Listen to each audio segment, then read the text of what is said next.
Hi, this is Richard White again. I haven't posted anything for a while. Today's fly is a Mrs. Simpson Black. Mrs. Simpson is a fairly traditional New Zealand fly. It's catching on in this country. It's tied with pheasant, usually with church window feathers, but sometimes darker colors work better. So what I've done is to use the feathers from the back of a melanistic pheasant, and I'm hoping it comes through in here, just the level of iridescence that these feathers have. So it's black with blue and green highlights. Really attractive fly. And so I'm going to tie one up for you now. The one I showed you was a size 10. I'm going to tie it on a size 8 hook here. Heavy wire nymph hook, just to make things a little easier to see. Start out by laying down a little bit of copper wire. This is copper magnet wire. So it's a coated wire, and you can build up a little bit of a taper with this, but it's primarily about adding a little bit of weight to the fly. So notice I have it in a bobbin holder and just treating it very much the way I would treat thread. So I'm going to lay it on the hook shank, touching turns, going back, coming forward again.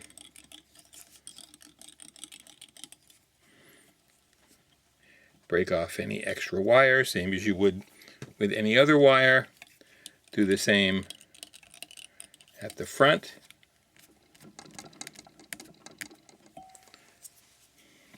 And we're done with that.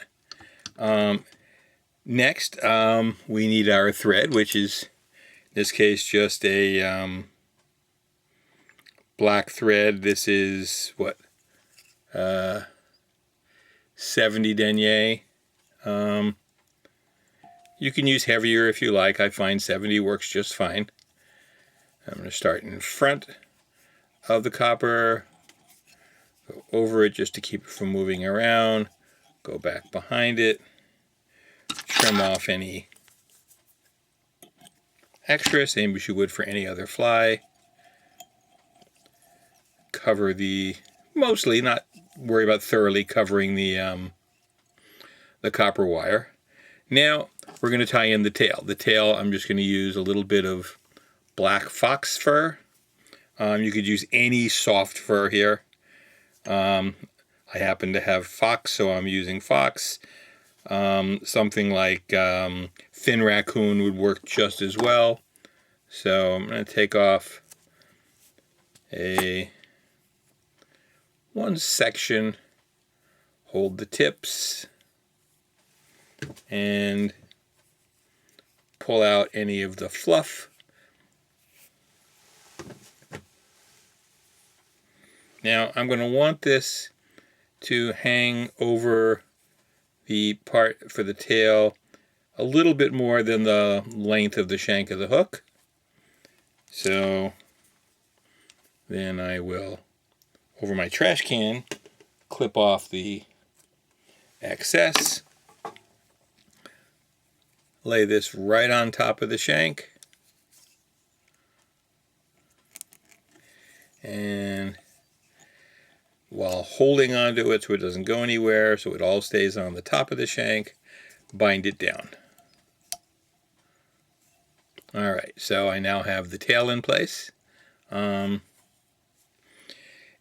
most of the rest of the fly is made from melanistic pheasant. It has this wonderful, some of the feathers have a bluish tinge, some have more of a greenish tinge, some almost purplish. Generally decide to use either bluish or greenish on any one fly. And I'm going to use 3 pairs of feathers. So I'm going to pick some from, starting from the neck area, and work my way down, using slightly larger ones as I go. Excuse me, while I pick 2 of these feathers that are as similar as I can get them. Whoops, I got 3 instead of 2, but that's all right. So you want them as close to the same size as you can get them. So the 2, they came off stuck to each other. Just going to make sure I'm going to measure them. So when I put them on, I'm going to attach them a little bit in front of the where the thread is now, but I only want them to come about halfway back on the tail. So that allows me to figure out how much I need to strip off.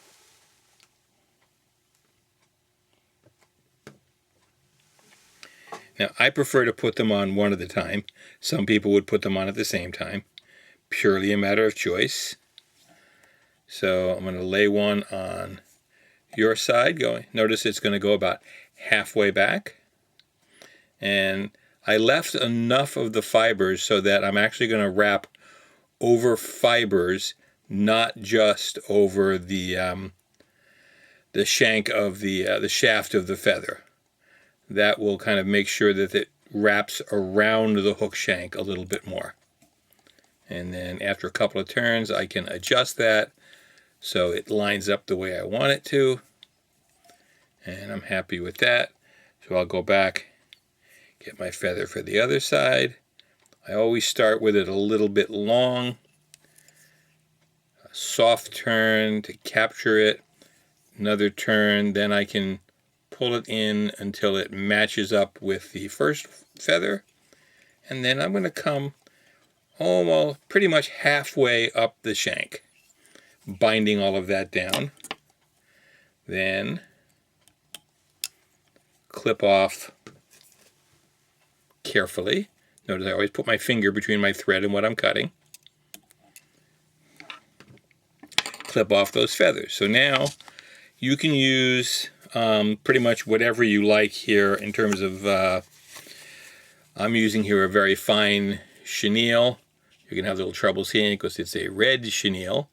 And I'm going to, against my red shirt, it kind of hides from you. And I'm going to wrap that over the middle part of the shank here. You could also use red wool if you wanted. This micro chenille is very handy stuff. So bind that down. And then come forward again.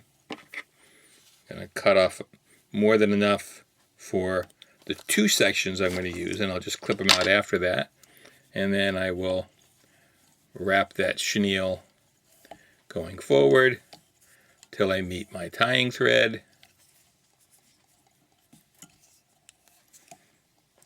Tie that off.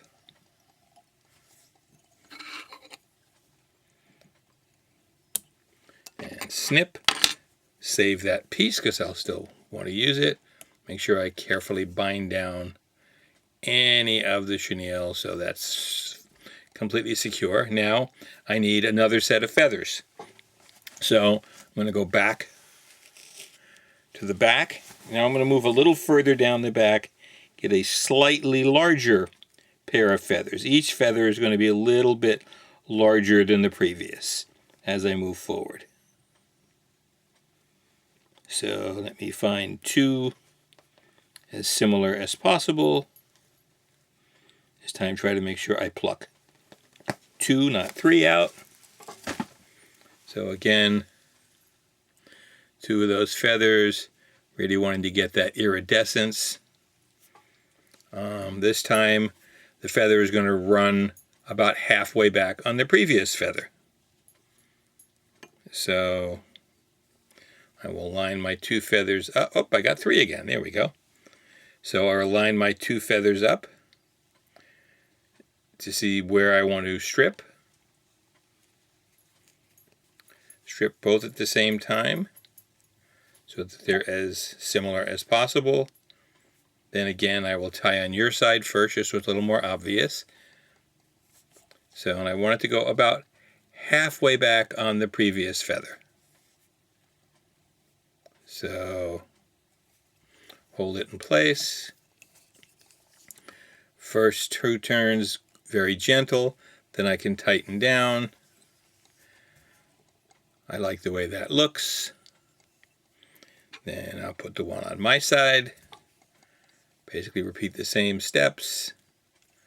Just gentle and then tight.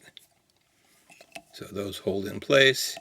Now I'm going to wrap until I'm getting fairly close to the hook eye.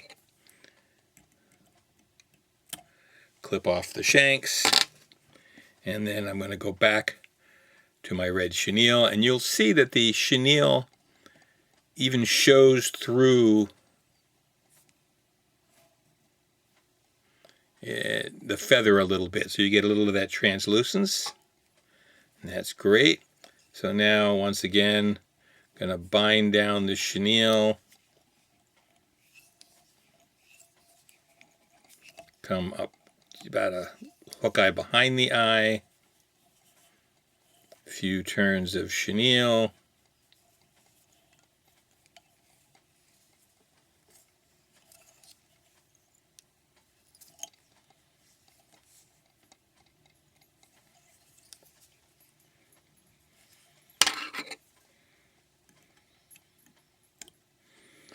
Clip that off. Clean this up just a little bit.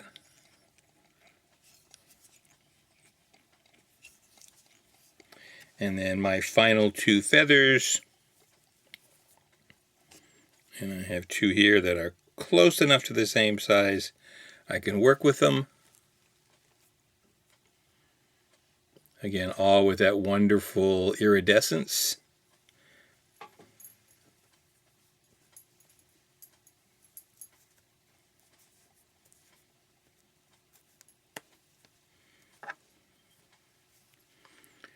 Go about halfway back on the previous feather when it sets in. Going to strip that off, lay it in place, and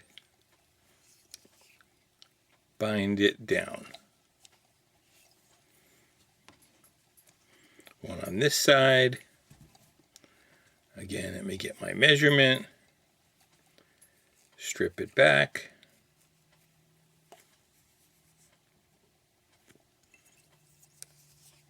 Lay it in place.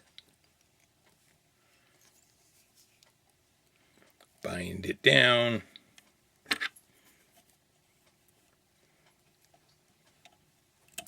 And I'm going to clip those off.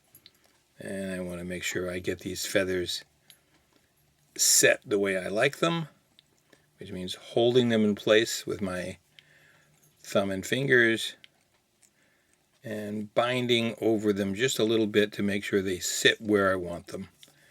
And a little bit of a mess here on the front of the head, so use thread to round that off and clean that up so we get a neater head.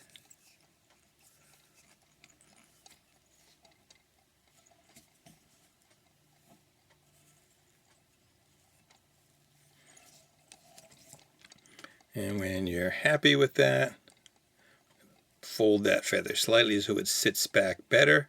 There we go. What I did was I slid it forward just a little bit to put a little crease in the front of it so it would wrap more nicely around the rest of the body. Then I can go back and whip finish this.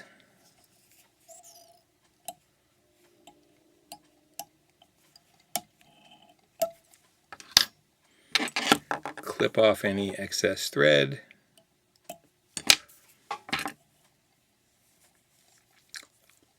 Smooth this all off a little bit. See how it's going to look in the water. And I've got a few flyaway fibers there, but those will sit right down in the water. Now you can fish this like a nymph. You can fish it like a little streamer. It looks a little bit like a small fish in the water. It looks a little bit like some kind of a nymph in the water sometimes. And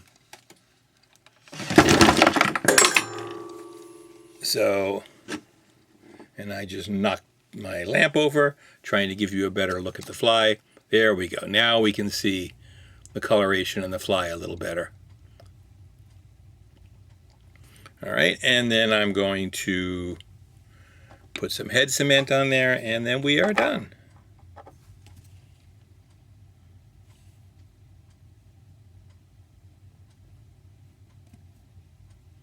I can always come back later, put another layer of head cement on, but that makes the point. Thank you very much. I hope that is helpful to you, and have a good night. Thank you. Bye-bye.